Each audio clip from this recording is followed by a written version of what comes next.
Very good evening to all of you. स्वागत है आप सभी का एक बार फिर से इस लक्ष्मीकांत सीरीज में। आई होप आप सभी स्वस्थ होंगे। मेरे भाइयों, एम लक्ष्मीकांत पूरा पढ़ाने का वादा मैंने आपसे किया था। प्रीलिम्स के लिए जो टॉपिक इम्पोर्टेंट हैं वो सारे के सारे टॉपिक्स मैं यूट्यूब पर फ्री में पढ़ाऊँगा, ऐसा बहुत दिनों से मैं कह रहा था। अंततः वो दिन आए और मैंने लक्ष्मीकांत सीरीज शुरू की और अब समाप्त भी होने वाली है। लगभग जितने भी प्री के टॉपिक्स इंपॉर्टेंट हैं सब आपने पढ़ लिए हैं। Local government centre state relation भी हो गया है। ये राज्य सरकार आपका टॉपिक बचा हुआ है। तो आई होप आपने इतने दिनों तक ये सीरीज़ एंजॉय की होगी। आज ख़त्म नहीं हो रही है, ध्यान दीजिएगा, ऐसा नहीं कि आज ही ख़त्म हो जा रहा है। लेकिन हाँ, 90% प्लस सिलेबस आपका क्या हो गया है, समाप्त हो गया है। राज्य विधानमंडल बचा हुआ है। आज राज्यपाल की शक्तियाँ पढ़ेंगे, उसके बाद हम लोग स्टेट लेजिस्लेचर पढ़ेंगे, यानी राज्य विधानमंडल पढ़ेंगे। जिन लोगों ने पुरानी क्लासेस नहीं देखी हैं उनसे मैं रिक्वेस्ट करूँगा कि वो जाके पुरानी क्लास देखें। पुरानी क्लास देखने के बाद आप 20 मिनट शो देखिए, पूरा 60-65 सीरीज, सॉरी 60-65 क्लासेस उसमें हुई हैं। 20 मिनट शो जब आप देखेंगे तो सब जो भी टॉपिक आपने पढ़े हैं उसकी प्रैक्टिस हो जाएगी। मेरे भाई, अब तो ये मत कहिए कि टॉपिक वाइज प्रैक्टिस करा दीजिए, क्योंकि अब तो आपने पूरा पढ़ लिया। अब पूरा पढ़ लिया तो आप कंबाइन क्वेश्चन ही करने की ज़रूरत है। तो 20 मिनट शो के थ्रू आप पूरा का पूरा कंप्लीट पॉलिटी का रिवीजन कर सकते हैं, प्रैक्टिस कर सकते हैं, एकदम बिंदास धुआंधार। क्लियर बात? तो चलिए शुरू करते हैं भैया। कल हम लोगों ने पढ़ा था राज्यपाल के बारे में, जो डायरेक्ट प्रोविजन है। आज राज्यपाल की शक्तियों से शुरू करेंगे, power of governor and functions of the governor. सबसे पहली important power, executive power of the governor, यानी राज्यपाल की कार्यपालिका शक्ति। राज्यपाल की कार्यपालिका शक्ति यानी एग्जीक्यूटिव से रिलेटेड कार्यकारी शक्तियां जो राज्यपाल की हैं उन्हीं को हम एग्जीक्यूटिव पावर के तौर पर देखते हैं। आर्टिकल 154 ऑफ द कॉन्स्टिट्यूशन आपने कल पढ़ा था, और आर्टिकल 154 ऑफ द कॉन्स्टिट्यूशन में मैंने आपको बताया था कि भाई राज्य की कार्यपालिका की शक्तियां किस में निहित हैं, राज्यपाल में निहित हैं, और राज्यपाल उन शक्तियों का प्रयोग या तो स्वयं या अपने अधीनस्थ अधिकारी के माध्यम से करता है। तो राज्य के सभी कार्यकारी कार्य, सभी एग्जीक्यूटिव फंक्शन किसके नाम पर किए जाते हैं? राज्यपाल के नाम पर किए जाते हैं। ठीक है। साथ ही साथ मंत्रियों में कार्य के आवंटन के लिए भी ये नियम बना सकता है राज्यपाल। कार्यपालिका का प्रमुख राज्यपाल होगा। शासन संबंधी समस्त कार्य, गवर्नेंस से रिलेटेड सारे के सारे कार्य राज्यपाल के नाम पर किए जाते हैं। मुख्यमंत्री और अन्य मंत्रियों की नियुक्ति भी कौन करेगा? राज्यपाल करेगा। अभी अगली क्लास में आप ये देखेंगे मुख्यमंत्री और अन्य मंत्री की नियुक्ति के बारे में, लेकिन मैं यहाँ पर आपको थोड़ा सा बता दूँ कि जैसे राज्यों में सरकार कैसे बनती है, लेजिस्लेटिव असेंबली के चुनाव से बनती है, यानी विधानसभा के चुनाव से राज्यों में सरकार बनती है। किसके इलेक्शन से? विधानसभा के। विधानसभा के चुनाव से राज्यों में सरकार बनती है। जैसे यूपी का एग्जाम्पल आप लें तो यूपी में विधानसभा की कुल 403 सीटें हैं। अब इस 403 सीटें में जिस भी पार्टी या जिस भी गठबंधन को बहुमत मिलेगा उसी की सरकार बनेगी। जैसे मान लीजिए एक पार्टी है, यहाँ पर आलिया भट्ट की पार्टी है एक, ठीक है। एक पार्टी सलमान खान की है मान लो, ना, एक पार्टी विपुल त्रिपाठी की है, बाकी ढेर सारी पार्टियां हैं, छोटी छोटी पार्टियां हैं, कुछ उटकटवा लोग हैं जो सिर्फ वोट ही काटने के लिए पार्टी बनाए हैं। मान लो आलिया भट्ट की पार्टी ने 205 सीटें जीती, ठीक है। सलमान खान की पार्टी ने 150 सीटें जीती। मेरी पार्टी ने 2 सीट जीती, एक मेरी और एक मेरे एक दोस्त की, ठीक है। बाकी सब मान लो सीटें उटकटवा वोट काट ले गए। अब ऐसे में किसकी गवर्नमेंट बनेगी? मेजॉरिटी किसके पास आई? आलिया भट्ट की पार्टी के पास मेजॉरिटी आई। तो ऐसी पार्टी या ऐसा गठबंधन जिसे बहुमत मिलता है, ऐसी पार्टी या ऐसा गठबंधन जिसे बहुमत मिलता है उसकी सरकार बनती है। और बहुमत वाले सदस्य जिसे अपना नेता चुनेंगे, मान लीजिए बहुमत वाले सदस्यों ने आलिया भट्ट को अपना नेता चुना, तो आलिया भट्ट मुख्यमंत्री बनेंगी। मुख्यमंत्री कौन होता है? जो बहुमत दल का नेता होता है। मेजॉरिटी वाली पार्टी या मेजॉरिटी वाला गठबंधन के मेंबर जिसे अपना नेता चुनते हैं उसे हम बहुमत दल का नेता कहते हैं। और बहुमत दल का नेता ही क्या बनता है? मुख्यमंत्री बनता है, ठीक है। और मुख्यमंत्री जिसे जिसे कहेगा उसे अन्य मंत्री बनाया जाएगा। तो मुख्यमंत्री और अन्य मंत्रियों की नियुक्ति किसके द्वारा होती है भैया? राज्यपाल के द्वारा होती है। ये भी राज्यपाल की कार्यकारी शक्ति है। साथ ही साथ राज्य में महाधिवक्ता की नियुक्ति। महाधिवक्ता ये राज्य सरकार का वकील होता है। अनुच्छेद 165 के तहत ये कॉन्स्टिट्यूशनल बॉडी है, राज्य सरकार को लीगल एडवाइस देता है। महाधिवक्ता की नियुक्ति भी किसके द्वारा होती है? राज्यपाल के द्वारा ही महाधिवक्ता की नियुक्ति होती है। राज्य लोक सेवा आयोग जिसकी आप तैयारी कर रहे हैं, यूपीपीसीएस का एग्जाम, यूपीआरओ का एग्जाम कौन कंडक्ट कराता है? राज्य लोक सेवा आयोग कंडक्ट कराता है। और राज्य लोक सेवा आयोग किससे किससे मिलकर बनता है भैया? चेयरमैन प्लस मेंबर, यानी अध्यक्ष और सदस्य से मिलकर बनता है। तो चेयरमैन और मेंबर जो स्टेट पब्लिक सर्विस कमीशन के होते हैं, इनकी नियुक्ति कौन करता है? राज्यपाल। राज्य निर्वाचन आयुक्त, state election commissioner, state election commissioner की भी नियुक्ति, राज्य निर्वाचन आयुक्त की नियुक्ति भी राज्यपाल के द्वारा की जाती है। ठीक है, तो इन सब नियुक्तियों में, प्रमुख नियुक्तियों में राज्यपाल की भूमिका है और ये राज्यपाल की एग्जीक्यूटिव पावर है, यानी राज्यपाल की कार्यपालिका शक्ति है। साथ ही साथ राज्यपाल राज्य विश्वविद्यालयों का चांसलर होता है। देखो, विश्वविद्यालय में एक होता है कुलाधिपति, एक होते हैं कुलपति। कुलपति और कुलाधिपति दो लोग होते हैं ना। कुलपति जिसे आप कहते हैं वाइस चांसलर, वाइस चांसलर की नियुक्ति होती है। और कुलाधिपति स्वयं गवर्नर होता है। केंद्रीय विश्वविद्यालयों का चांसलर राष्ट्रपति स्वयं होता है और स्टेट यूनिवर्सिटीज यानी राज्य विश्वविद्यालयों का चांसलर राज्यपाल होता है। तो राज्यपाल विश्वविद्यालयों का कुलाधिपति होता है, विश्वविद्यालयों का चांसलर होता है। ठीक है। राष्ट्रपति शासन की सिफारिश, किसी भी राज्य में आपने आपातकाल लगा था तो ये बात आपने पढ़ी थी। प्रेसिडेंट रूल के लिए रिकमेंडेशन, यानी राष्ट्रपति शासन की सिफारिश कौन करेगा? तो राष्ट्रपति शासन की सिफारिश अनुच्छेद 356 की सिफारिश गवर्नर राष्ट्रपति को करता है कि अगर राज्य में संविधान फेल हो रहा है, राज्य में संविधान असफल हो रहा है, तो इस बात की सिफारिश वो राष्ट्रपति को करेगा और इसकी सिफारिश पर राष्ट्रीय आपातकाल लगता है। मुख्यमंत्री, अब देखो एक बात और समझिएगा, यहाँ पर राज्यपाल की ये डिस्क्रेशनरी पावर है। ये जो लिखा हुआ है ना, ये राज्यपाल की विवेक की शक्ति है। राज्यपाल की विवेक की शक्ति है, यानी ये राज्यपाल की डिस्क्रेशनरी पावर है कि राज्यपाल मुख्यमंत्री से प्रशासन और विधायन की जानकारी मांग सकता है। एडमिनिस्ट्रेशन और लेजिस्लेशन की जानकारी यदि राज्यपाल अपेक्षा करे, मांगे, तो चीफ मिनिस्टर की ये ड्यूटी होगी कि वो जानकारी दे, पहली चीज़।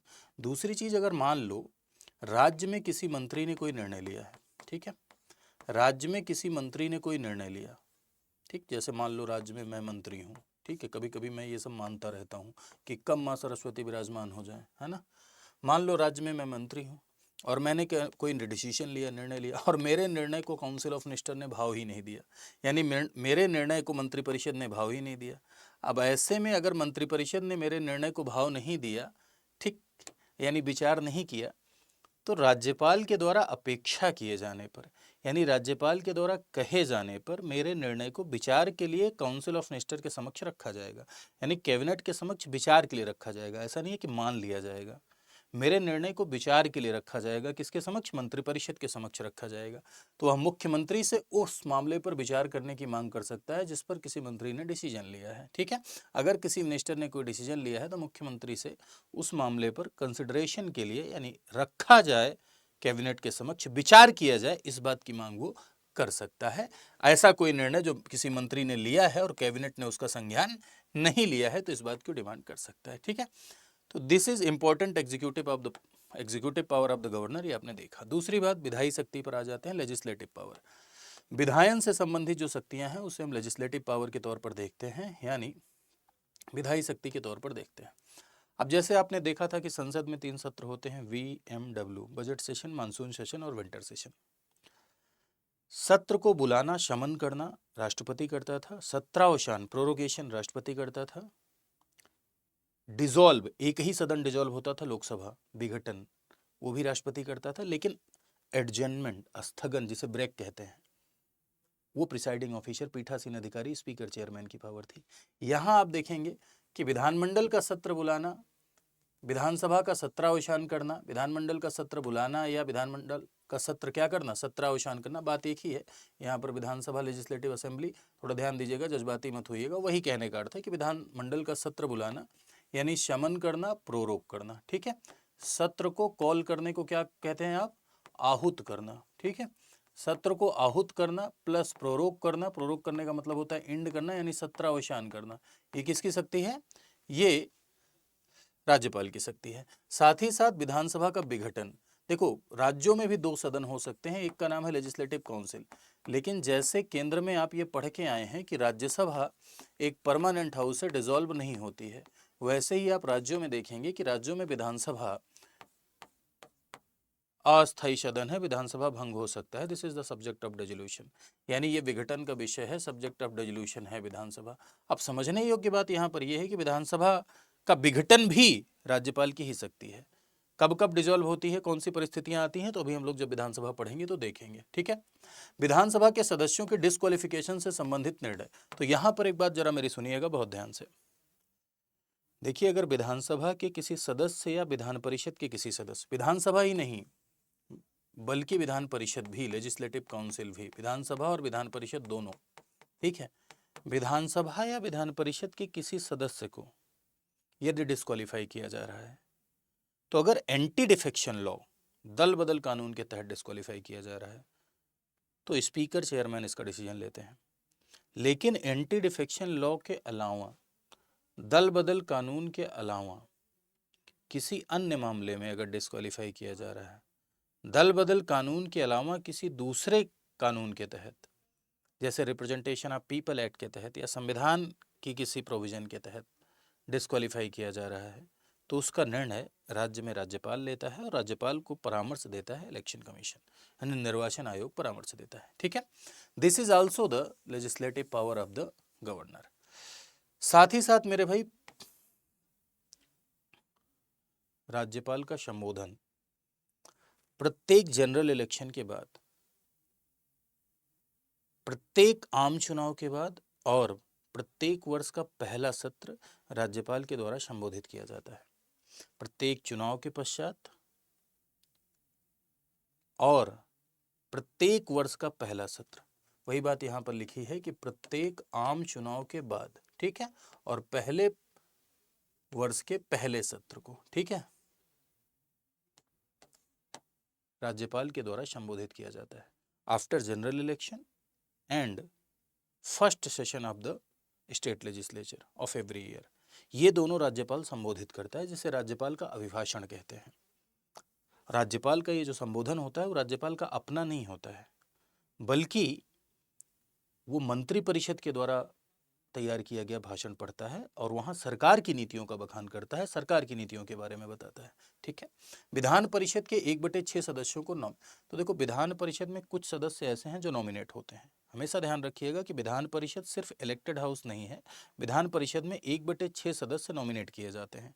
1/6 सदस्य नॉमिनेट किए जाते हैं, वो ये देखो क्लास से आते हैं, यानी कोऑपरेटिव मूवमेंट, सहकारी आंदोलन, एल से लिटरेचर, ए से आर्ट, एस से साइंस, एस से सोशल सर्विस। ऐसे लोग जो कला, साहित्य, विज्ञान और समाज सेवा के क्षेत्र के एक्सपर्ट हैं, ऐसे लोग जो कला, साहित्य, विज्ञान और समाज सेवा के क्षेत्र के एक्सपर्ट हैं। साथ ही साथ एक और जोड़ दो, सहकारी आंदोलन, कला, साहित्य, विज्ञान, समाज सेवा और सहकारी आंदोलन के क्षेत्र के जो विशेषज्ञ हैं, जो एक्सपर्ट हैं, ऐसे 1/6 सदस्यों को नॉमिनेट किया जाता है। ऐसे 1/6 सदस्यों को किसके द्वारा? राज्यपाल के द्वारा लेजिस्लेटिव काउंसिल में, विधान परिषद में नॉमिनेट किया जाता है। तो ये नॉमिनेशन लेजिस्लेटिव काउंसिल को एक्सपर्ट हाउस बनाता है। ये नॉमिनेशन लेजिस्लेटिव काउंसिल को विशेषज्ञता प्रदान करता है। साथ ही साथ जिन फील्ड से ये जुड़े हुए हैं उनका प्रतिनिधित्व, उनका रिप्रेजेंटेशन भी सुनिश्चित होता है। ठीक है, तो this is also the legislative power of the governor. ये गवर्नर की क्या शक्ति है? विधायी शक्ति है। ठीक है, साथ ही साथ मेरे भाई, अगर स्पीकर और डिप्टी स्पीकर, जैसे लेजिस्लेटिव असेंबली में स्पीकर डिप्टी स्पीकर नहीं है, या लेजिस्लेटिव काउंसिल में चेयरमैन वाइस चेयरमैन नहीं है, विधानसभा की जो अध्यक्षता करते हैं वो है स्पीकर। स्पीकर के न रहने पर इनका रोल जो प्ले करते हैं वो है डिप्टी स्पीकर। ऐसे ही लेजिस्लेटिव काउंसिल में आप देखते हैं कि चेयरमैन यानी सभापति, सभापति के न रहने पर वाइस चेयरमैन। तो अगर ये पद खाली हैं तो ऐसे में किसी को पीठासीन अधिकारी के तौर पर नियुक्त करना, अगर ये पद खाली हैं तो ऐसे में किसी को पीठासीन, जब तक चुनाव नहीं हो जाता तब तक के लिए पीठासीन अधिकारी के तौर पर प्रिसाइड करने के लिए नियुक्त करना, ये गवर्नर की लेजिस्लेटिव पावर है, राज्यपाल की लेजिस्लेटिव पावर होती है। ठीक है, साथ ही साथ राज्यपाल की विधायी शक्ति में एक शक्ति आपकी ऑर्डिनेंस पावर है, यानी अध्यादेशीय शक्ति है। राज्यपाल की विधायी शक्तियों में ही एक शक्ति ऑर्डिनेंस पावर है। ऑर्डिनेंस पावर है मींस अध्यादेशीय शक्ति है। अध्यादेशीय शक्तियां क्या है भैया? तो एक बात समझिएगा जरा सा, अध्यादेश का मतलब होता है, आपने पढ़ा था ना, प्रेसिडेंट में भी आपने पढ़ा था, तो जैसे राष्ट्रपति की अध्यादेशी शक्ति आपने पढ़ी थी, वैसे राज्यपाल की अध्यादेशी शक्ति। ऑर्डिनेंस एक शॉर्ट टर्म का लॉ होता है, यानी अल्प अवधि का कानून। एक ऐसा कानून जो अल्प अवधि के लिए हो, उससे हम ऑर्डिनेंस कहते हैं। ऐसा नहीं है कि ये ऑर्डिनेंस है, शॉर्ट टर्म का लॉ है, तो इसका मतलब राज्य विधानमंडल के जैसा नहीं होगा। नहीं, वैसे ही शक्ति होती है जैसे राज्य विधानमंडल का कानून, वैसे ही पावर रहेगी जैसे स्टेट लेजिस्लेचर का लॉ, सेम शक्ति है, लेकिन ये शॉर्ट टर्म के लिए होता है। तो परमानेंट लॉ बनाना है तो क्या करना पड़ता है? परमानेंट लॉ बनाने के लिए इसे लेजिस्लेचर में पारित करना होता है। लेकिन उससे पहले पूरी कहानी समझिए जरा सा। अध्यादेश की जरूरत क्यों है? तो ये एक तरीके की अल्टरनेट स्थिति क्रिएट की गई है, माफ कीजिएगा, एक तरीके से सडन सिचुएशन से निपटने की स्थिति क्रिएट की गई है। जैसे मान लीजिए तुरंत कानून बनाने की आवश्यकता है, लेजिस्लेचर सेशन में नहीं है, विधानमंडल सत्र में नहीं है, और तुरंत लॉ बनाने की आवश्यकता है, सडन सिचुएशन है, तो ऐसे में क्या करेंगे? इसीलिए under article 213 of the constitution, अनुच्छेद 213 के तहत राज्यपाल को यह शक्ति दी गई कि राज्यपाल मंत्रिपरिषद की सलाह पर, ये राज्यपाल की विवेक की शक्ति नहीं है, ध्यान रखना, ये सवाल बहुत बार आया है, विवेक की शक्ति लिखा गया है स्टेटमेंट में और लोगों ने गलत किया है। राज्यपाल की ये विवेक की शक्ति नहीं है, यानी उसकी डिस्क्रिशनरी पावर नहीं है, मंत्रिपरिषद की सलाह पर ही करेगा। मंत्रिपरिषद की सलाह पर राज्यपाल अध्यादेश जारी कर सकता है, ऑर्डिनेंस इशू कर सकता है। कब? जब विधानमंडल सत्र में ना हो, यानी स्टेट लेजिस्लेचर सेशन में ना हो, और राज्यपाल को इस बात की संतुष्टि हो कि तुरंत लॉ बनाने की जरूरत है। यहाँ राज्यपाल की संतुष्टि का अर्थ है काउंसिल ऑफ मिनिस्टर का सेटिस्फैक्शन, राज्यपाल की संतुष्टि का अर्थ है मंत्रिपरिषद की संतुष्टि। यानी मंत्रिपरिषद राज्यपाल को सलाह दे तो राज्यपाल अनुच्छेद 213 के तहत अध्यादेश जारी कर सकता है। कौन से विषय पर? जिस विषय पर राज्य को कानून बनाने की शक्ति है, जिस विषय पर राज्य को कानून बनाने की शक्ति है, उस विषय पर यदि state legislature is not in session, यानी राज्य विधानमंडल सत्र में नहीं हो, तो राज्यपाल अध्यादेश जारी कर सकता है। अध्यादेश वैसे ही कार्य करेगा जैसे राज्य विधानमंडल का कानून, उसकी वैसी ही शक्ति होगी, लेकिन उन्हीं विषयों पर जारी किया जाएगा जिन विषयों पर राज्य को कानून बनाने की शक्ति है ना। जिन विषय पर राज्य विधानमंडल को विधि निर्माण की शक्ति है, यानी राज्य विधानमंडल को लॉ मेकिंग की पावर है, उसी पर ऐसा हो सकता है। ठीक है। क्या कभी भी अध्यादेश को वापस लिया जा सकता है? जी हाँ, जैसे मंत्रिपरिषद की सलाह पर अध्यादेश जारी होता है, वैसे राज्य विधानमंडल किसी भी समय गवर्नर किसी भी समय अध्यादेश को वापस ले सकता है। दूसरा सवाल यह है कि क्या राज्य विधानमंडल अध्यादेश को समाप्त कर सकती है? State legislature. तो इसको समझने से पहले एक बात समझिए कि ऑर्डिनेंस शॉर्ट टर्म का लॉ है। ऑर्डिनेंस क्या है?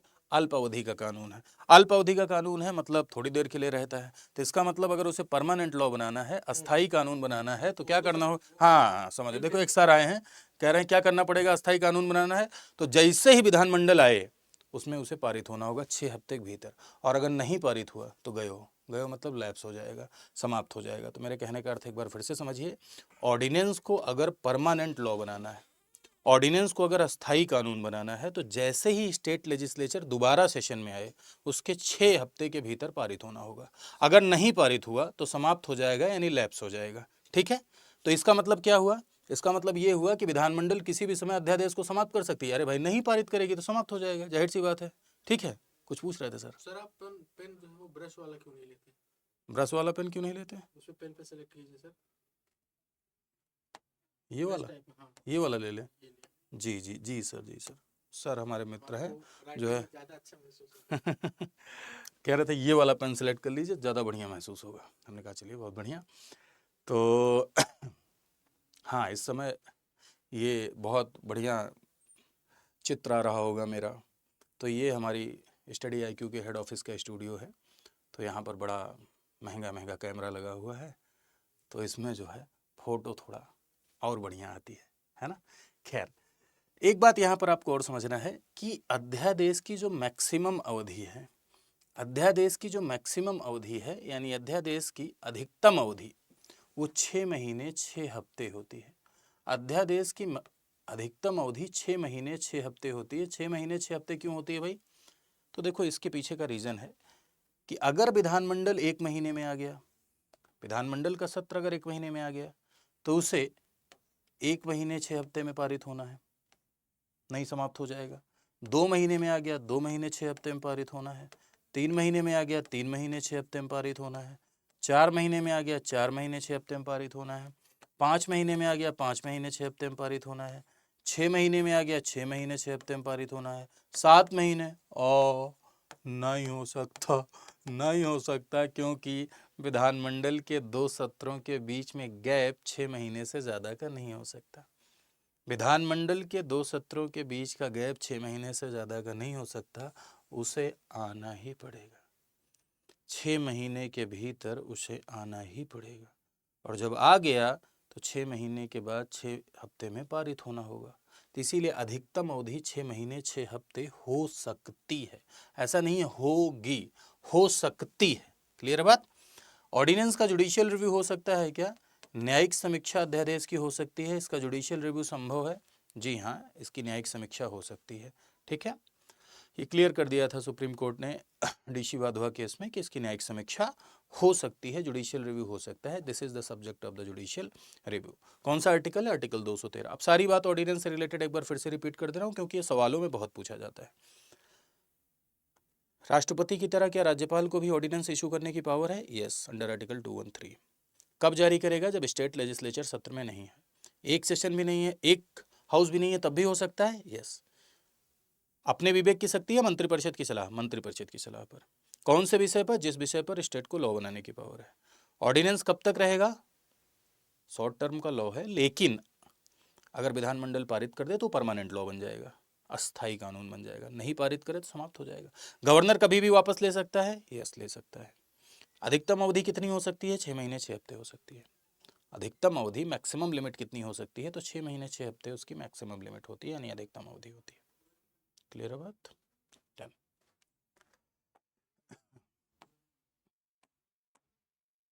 चलो, लेजिस्लेटिव पावर में हम विधेयक के संबंध में भी देखते हैं कि जैसे कोई भी बिल है, ये मान लीजिए ये विधेयक है, ये विधेयक स्टेट लेजिस्लेचर में पारित हुआ, यानी विधानसभा लेजिस्लेटिव असेंबली में मान लो पास हो गया, काउंसिल भी है, काउंसिल में भी पास हो गया, यहाँ भी पास हुआ, यहाँ भी पास हुआ, अब ये राज्यपाल के पास पहुँचा। तो राज्यपाल के पास क्या क्या शक्तियाँ हैं? तो राज्यपाल या तो सिग्नेचर करेगा, साइन करेगा तो एक्ट बन जाएगा, या तो राज्यपाल वापस करेगा। वापस धन विधेयक को नहीं कर सकता है, बाकी साधारण विधेयक को वापस कर सकता है। मनी बिल को छोड़कर बाकी विधेयक को वापस कर सकता है, लेकिन अगर इन्होंने दोबारा पारित कर दिया तब वो सिग्नेचर करने के लिए बाउंड हो जाता है। ठीक है, तीसरी पावर, या तो वो रोकेगा। ठीक है, चौथा, राष्ट्रपति के विचार के लिए सुरक्षित रख सकता है, राष्ट्रपति के विचार के लिए सुरक्षित रख सकता है। ठीक है, राष्ट्रपति के कंसिडरेशन के लिए, राष्ट्रपति के विचार के लिए सुरक्षित रख सकता है। तो ये एक तरीके से विधेयक रोकने की शक्ति है किसकी? राज्यपाल की। तो वही लिखा है, पुनर्विचार के लिए वापस कर सकता है, लेकिन एक्सेप्ट मनी बिल, धन विधेयक के अलावा। राष्ट्रपति के विचार के लिए सुरक्षित रख सकता है, अंडर आर्टिकल 200 इसको ये पावर है। ठीक है, स्वीकार कर सकता है और स्वीकृति रोक सकता है, ये power in relation to the wills है। गवर्नर की ये भी कैसी शक्ति है?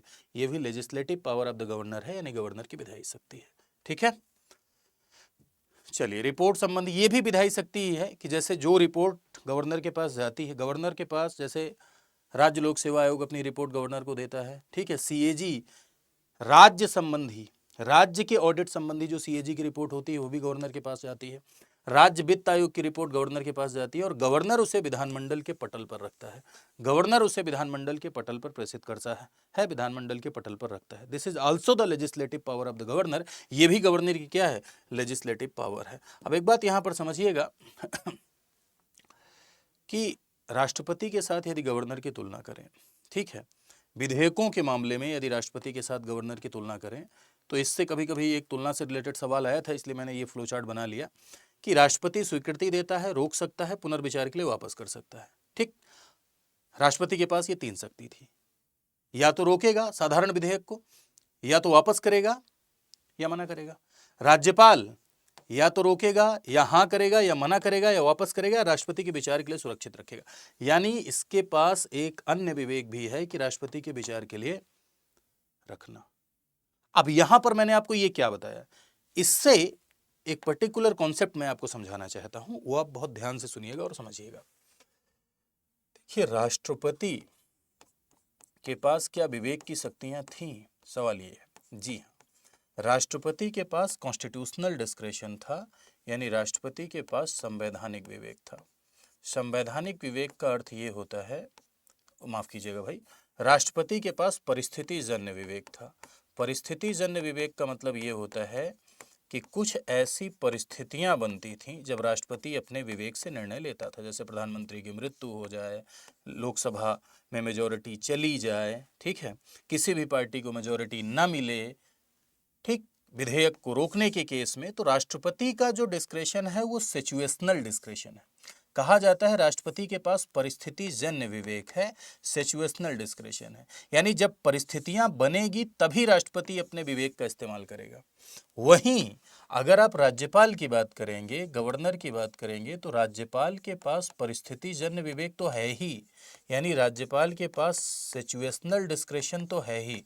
परिस्थिति जन्य विवेक दैट मीन्स कि सिचुएशनल डिस्क्रेशन तो राज्यपाल के पास है ही, इसके साथ ही राज्यपाल के पास कॉन्स्टिट्यूशनल डिस्क्रेशन भी है, यानी राज्यपाल के पास संवैधानिक विवेक भी है, यानी राज्यपाल के पास कॉन्स्टिट्यूशनल डिस्क्रेशन भी राज्यपाल के पास है। ठीक है, कॉन्स्टिट्यूशनल डिस्क्रेशन यानी संवैधानिक विवेक भी राज्यपाल के पास है। कैसे है? तो देखो, जैसे राष्ट्रपति शासन की रिपोर्ट 356 के मामले में ये राष्ट्रपति शासन की रिपोर्ट राष्ट्रपति को देता है। ठीक है, राष्ट्रपति किसी राज्य में अगर संविधान फेल हो रहा है तो राष्ट्रपति शासन की रिपोर्ट देगा राष्ट्रपति को राष्ट्रपति शासन लगाने की। तो ये इसका संवैधानिक विवेक है। अनुच्छेद 200 के तहत आप देख रहे हैं कि विधेयक को राष्ट्रपति के विचार के लिए सुरक्षित रख रहा है। ठीक है, किसके विचार के लिए? विधेयक को राष्ट्रपति के विचार के लिए, विधेयक को राष्ट्रपति के विचार के लिए, प्रेसिडेंट के विचार के लिए विधेयक को क्या रख रहा है? विधेयक को अपने पास सुरक्षित रख रहा है राष्ट्रपति के विचार के लिए। ठीक है, दो बातें, ये इसके संवैधानिक विवेक है। परिस्थितिजन्य विवेक, परिस्थितिजन्य विवेक वही, अगर मान लो राज्य में किसी पार्टी को बहुमत न मिला तो कौन सी पार्टी को इनवाइट करना है सरकार बनाने के लिए? मुख्यमंत्री की मृत्यु के मामले में मुख्यमंत्री की नियुक्ति करना।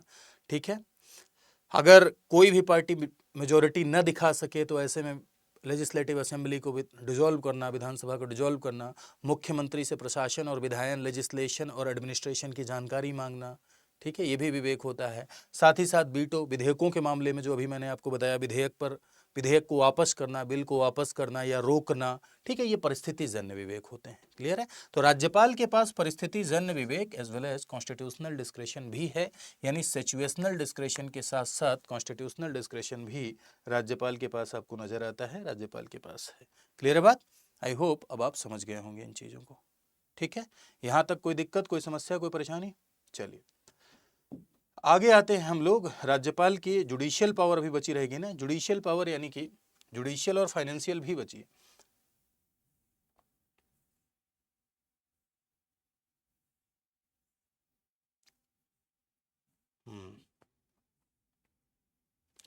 फाइनेंशियल पावर देख लेते हैं पहले। ठीक है, वित्तीय शक्ति, फाइनेंशियल पावर भी राज्यपाल के पास है। वित्तीय शक्तियाँ, इसमें ज़्यादा पॉइंट नहीं है। वित्तीय शक्तियों में बस आपको ये याद रखना है कि राज्य का जो बजट है, बजट को स्टेट लेजिस्लेचर के समक्ष रखवाना। हालांकि आप ये बात जानते हैं कि बजट को कौन प्रेजेंट करता है? राज्य का जो ये बजट है, जिसे आप एनुअल फाइनेंशियल स्टेटमेंट के नाम से जानते हैं, वार्षिक वित्तीय विवरण, ठीक है, इसी को आप बजट कहते हैं ना, इसको राज्य विधानमंडल यानी स्टेट लेजिस्लेचर के समक्ष रखवाने की जिम्मेदारी किसकी होती है? राज्यपाल की होती है। हालांकि वित्त मंत्री प्रेजेंट करता है, लेकिन on the behalf of governor. दूसरी बात, राज्य में अगर कोई मनी बिल आएगा, राज्य में कोई धन विधेयक आएगा, मनी बिल आएगा, तो धन विधेयक राज्यपाल की पूर्व अनुमति के बाद ही आता है, यानी धन विधेयक गवर्नर की पूर्व अनुमति के बाद ही आता है, राज्यपाल की पूर्व अनुमति के बाद ही आता है। ठीक है, धन विधेयक बिना राज्यपाल की सहमति के नहीं प्रेजेंट हो सकता है। राज्य में फाइनेंस कमीशन यानी वित्त आयोग, एक राज्य वित्त आयोग होता है अनुच्छेद 243 आई के तहत, है ना, ये लोकल गवर्नमेंट की वित्तीय स्थिति की समीक्षा करता है। तो राज्य वित्त आयोग का गठन 5 वर्ष में किसके द्वारा किया जाता है? राज्यपाल के द्वारा किया जाता है। साथ ही साथ जैसे केंद्र में आपने पढ़ा था कि आकस्मिक निधि होती है, संचित निधि होती है, लोक लेखा निधि होती है, consolidated fund of India, contingency fund और पब्लिक अकाउंट फंड। वैसे ही राज्यों में भी ये तीनों निधियां होती हैं। तो राज्यों में आकस्मिक निधि से अगर कोई फंड आउट करना है, कंटिजेंसी फंड से अगर कोई भी पैसा बाहर करना है, आकस्मिक निधि से अगर कोई भी पैसा आउट करना है, तो ये आकस्मिक निधि से कोई भी फंड यदि आउट करना है, ठीक है, तो वो राज्यपाल की सहमति से ही होगा, यानी राज्यपाल की कंसेंट से ही होगा। This is the financial power of the governor, ये राज्यपाल की वित्तीय शक्ति होती है, ठीक है। अब हम लोग आगे आ जाते हैं जुडिशियल पावर पर। जुडिशियल पावर यानी कि न्यायिक शक्तियाँ। तो न्यायिक शक्तियों में आप देखेंगे कि जैसे आपने केंद्र में राष्ट्रपति की न्यायिक शक्ति देखी थी, वैसे राज्य में आप देखेंगे कि राज्य में राज्यपाल के पास भी जुडिशियल पावर यानी राज्यपाल के पास भी न्यायिक शक्तियां होती हैं। राज्यपाल के पास किन मामलों में न्यायिक शक्ति है? सवाल ये है कि राज्यपाल के पास भाई आखिर किन मामलों में न्यायिक शक्ति है, किन मामलों में राज्यपाल के पास जुडिशियल पावर होती है, कौन से ऐसे मामले हैं? तो हाई कोर्ट के जज की नियुक्ति क्या राज्यपाल करता है? नहीं। जनरली ये जो है आप गलती कर ले जाते हैं। हाई कोर्ट के जज की नियुक्ति में भी आप बोल देते हैं कि राज्यपाल नियुक्ति करता है। नहीं, ऐसा बिल्कुल भी नहीं है। हाई कोर्ट और सुप्रीम कोर्ट दोनों के जजेस की नियुक्ति राष्ट्रपति के द्वारा की जाती है। तो इनके पास क्या पावर है? तो इनके पास सबॉर्डिनेट कोर्ट यानी अधीनस्थ न्यायालय, ठीक है, अधीनस्थ सबॉर्डिनेट कोर्ट के जो जजेस हैं उनकी नियुक्ति राज्यपाल के द्वारा होती है। और राज्य में जो सबसे बड़ा न्यायिक अधिकारी है, जिसे आप डीजे कहते हैं, डीजे मनीष नहीं, डिस्ट्रिक्ट जज, ठीक है। तो राज्य में जिले में सबसे बड़ा न्यायिक अधिकारी, जिसे आप जिला न्यायाधीश कहते हैं, ठीक, या जिला न्यायाधीश या डिस्ट्रिक्ट जज कहते हैं। जिला न्यायाधीश की नियुक्ति किसके द्वारा की जाती है? राज्यपाल के द्वारा की जाती है, हाई कोर्ट की सिफारिश पर। साथ ही साथ अन्य जजेस, सबॉर्डिनेट कोर्ट के अन्य जज और न्यायिक सेवा के अन्य लोगों की नियुक्ति किसके द्वारा की जाती है? राज्यपाल के द्वारा की जाती है, गवर्नर के द्वारा की जाती है, ठीक है। तो ये गवर्नर की कैसी पावर है? ये गवर्नर की जुडिशियल पावर है, यानी न्यायिक शक्ति है। साथ ही साथ मेरे भाई एक बात और आपको यहाँ पर समझना है कि जैसे आपने राष्ट्रपति के लिए क्षमादान की शक्ति पढ़ी थी, जैसे आपने प्रेसिडेंट के लिए क्षमादान की शक्ति पढ़ी थी, क्या वैसे राज्यपाल को भी क्षमादान की शक्ति प्राप्त है? तो राष्ट्रपति के लिए आर्टिकल 72 में आपने पढ़ा था, अनुच्छेद 72 में राष्ट्रपति को क्षमादान की शक्ति है। वैसे ही अनुच्छेद 161 में, आर्टिकल 161 ऑफ द कॉन्स्टिट्यूशन में, सॉरी, अनुच्छेद 161 संविधान का, उसके तहत राज्यपाल को भी क्षमादान की शक्ति है। तो देखिए, न्यायिक शक्तियों में राज्यपाल को क्षमादान की शक्ति है। संबंधित राज्य के उच्च न्यायालय के न्यायाधीशों की नियुक्ति के मामले में राज्यपाल का परामर्श लगता है, नियुक्ति वो नहीं करता है, राज्यपाल का परामर्श लिया जाता है हाईकोर्ट के जजेस की नियुक्ति में। ये मैंने आपको बताया था जब हाईकोर्ट के जज की नियुक्ति पढ़ा रहे थे, तो ठीक है, कॉलेजियम सिस्टम से ही होती है, लेकिन यहाँ से फाइल राज्यपाल के परामर्श से होते हुए कॉलेजियम तक पहुंचती है, ठीक है। जिला न्यायाधीश की नियुक्ति, स्थानांतरण और पदोन्नति किसके द्वारा की जाती है? राज्यपाल के द्वारा की जाती है, यानी गवर्नर के द्वारा की जाती है। क्लियर है बात? तो ये है राज्यपाल की न्यायिक शक्ति यानी जुडिशियल पावर, ठीक है। चलिए, अब इसके आगे की कहानी को हम लोग जो है कल कंटिन्यू करेंगे। आई होप आपने इतना समझा होगा, आपको समझ में आया है। जरूर आप कमेंट सेक्शन में बताइएगा कि आपको कैसा लगा। इसमें जो बची हुई चीज़ें हैं वो, और इसके आगे स्टेट लेजिस्लेचर हम लोग कल कंटिन्यू करेंगे, ठीक है। क्लियर है बात? हाँ, क्षमादान कुछ लोग को लग रहा होगा कि पूरा नहीं बताया, ठीक है, आगे बताएंगे उसको, ठीक है, कंपेयर भी कर देंगे, राष्ट्रपति और राज्यपाल में तुलना भी कर देंगे और आगे बताएंगे। पढ़िए भैया, पढ़ना बहुत ज़रूरी है। अगर आप नहीं पढ़ेंगे तो दुनिया कोई ताकत सिलेक्शन नहीं दिला सकती है, लेकिन आप पढ़ेंगे, कंसिस्टेंसी से पढ़ेंगे, कंटिन्यूटी रखेंगे, सही दिशा में पढ़ेंगे, दुनिया कोई ताकत सिलेक्शन के लिए रोक भी नहीं सकती है, मेरा दावा है। अगर आप पूरा, आप ये ठान लें, देखो मैंने कुछ लोगों को सुना है यार, मैंने कुछ लोगों को सुना है कि वो कहते हैं कि हमको आप सिलेबस दे दो और एक टाइम बता दो कि इस टाइम हमारा एग्ज़ाम है, इतने महीने बाद हमारा एग्ज़ाम है, मतलब इतने महीने बाद हमारा एग्ज़ाम है, आप सिलेबस बता दो और उस सिलेबस पढ़ने के लिए उचित जो समय है वो दे दो, और इतने महीने बाद एग्ज़ाम है ये बता दो, मैं पूरा सिलेबस तैयार कर लूँगा। कुछ लोग ऐसे होते हैं, मुझे रिसोर्स बता दो कहाँ से पढ़ना है, बस चाहे जितना हो मैं तैयार हो कर लूँगा। कुछ लोग इस तरह से होते हैं। ये एप्टीट्यूड क्यों नहीं डेवलप कर रहे हो यार? मैं कह रहा हूं कि ये जिद्दीपना क्यों नहीं आ रहा है आपके अंदर कि सिलेबस तैयार होगा, किसी भी कीमत पर सिलेबस तैयार होगा, दुनिया कोई ताकत मुझे सिलेबस तैयार करने से रोक नहीं सकती है। ये जिद लाना पड़ेगा भाई, बिना जिद लाए काम नहीं हो सकता है। और ये जिद जब आपके अंदर पैदा हो जाएगी तो आप पढ़ेंगे तो चयन में वो पढ़ाई योगदान देगी। मैं ये नहीं मानता पूरी तरीके से कि सबका ही चयन हो जाए, लेकिन नहीं भी होगा तो शिक्षा वो शेरनी का दूध है कि जो पिएगा वो दहाड़ेगा। ये डॉक्टर अंबेडकर की लाइन है। इस एप्टीट्यूड को आपको अपने भीतर डालना होगा। मेरी शुभकामनाएं कि आप सब ये एप्टीट्यूड लेकर आएंगे। तो आज के लिए इतना ही। कमेंट सेक्शन में बताइएगा आपको ये कैसा लगा। साथ ही साथ मैं आपको एक सूचना दे दूं मेरे भाई कि हमारे स्टडी IQ परिवार के द्वारा एक प्रोग्राम चलाया जाता है, दैट इज योर आरंभ। आरंभ एक ऐसा प्रोग्राम है जिसमें आपको प्री, मेंस और इंटरव्यू सबकी तैयारी कराई जाती है। और इस समय तो बम्पर डिस्काउंट चल रहा है इस कोर्स पर, ठीक है। प्री मेंस दोनों के लिए 1100 प्लस घंटे का सिलेबस आपको पढ़ाया जाता है, ठीक है। इंटरव्यू गाइडेंस प्रोग्राम दिया जाता है, मेंटरशिप दी जाती है, 5 बैच एक्स्ट्रा दिए जाते हैं, फाउंडेशन का, प्री का, मेंस का, NCERT का और MCQ का, और 4 साल की वैलिडिटी मिलती है। पूरा कंप्लीट प्रिपरेशन जिनको करनी है आरंभ के इस बैच में एनरोल कर सकते हैं। ध्यान रखिएगा कैसे एनरोल करेंगे, तो इसके लिए आप जाइए studiiq.com पर। studiiq.com पर जब आप जाएंगे तो आप यहाँ देखेंगे भाई कि आपको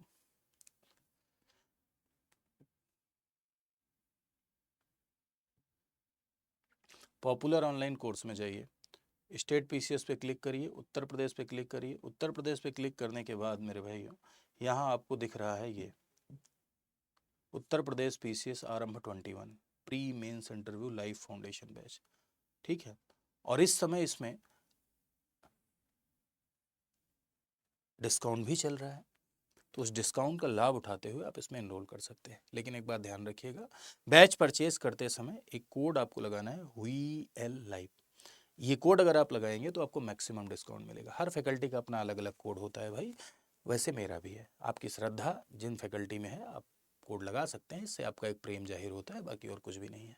हाँ, ये बात ज़रूर मैं आपको बताऊंगा कि जैसे आप बैच पे क्लिक किए, ठीक है, बैच पे क्लिक करने के बाद आप यहाँ देखेंगे कि बैचेस के बारे में पूरी की पूरी जानकारी आप यहाँ से लीजिए, पूरा पढ़िए, ठीक है।